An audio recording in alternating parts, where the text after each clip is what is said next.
કામરેજ અને સુરત જિલ્લાના પ્રજાના હિતમાં કામરેજ ટોલનાકા પરથી સુરતના વાહનોને ટોલ ટેક્સમાંથી મુક્તિ આપવામાં આવે તેવી માંગ આપ દ્વારા કરાતા પોલીસે અટકાયત કરી હતી।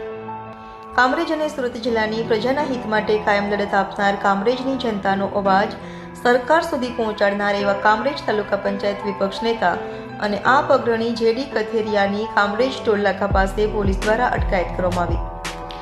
આમ આદમી પાર્ટીના નેતા જેડી કથિરિયાની માંગણી છે કે સુરત અને જિલ્લાના તમામ GJ5 અને GJ19 પાર્સિંગના વાહનોને કામરેજ ટોલનાકા પર ટોલમાંથી મુક્તિ આપવામાં આવે। તમામ કાર્યકરોને કામરેજ પોલીસ સ્ટેશન ખાતે લાવવામાં આવ્યા છે। તો એક દિવસ પહેલા સુરત મહાનગરપાલિકા વિપક્ષ નેતા પાયલ સાકરિયા, ઉપનેતા મહેશભાઈ અણગઢ, વિપક્ષ દંડક રચનાબેન હિરપરા સહિતના કોર્પોરેટરોએ પણ જેડી કથિરિયાની વ્યાજબી માંગણીને સમર્થન આપ્યું હતું।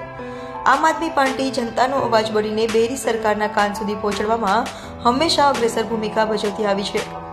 ભવિષ્યમાં પણ લોકોના પ્રશ્નો બાબતે અગ્રીમ લડત આપશે।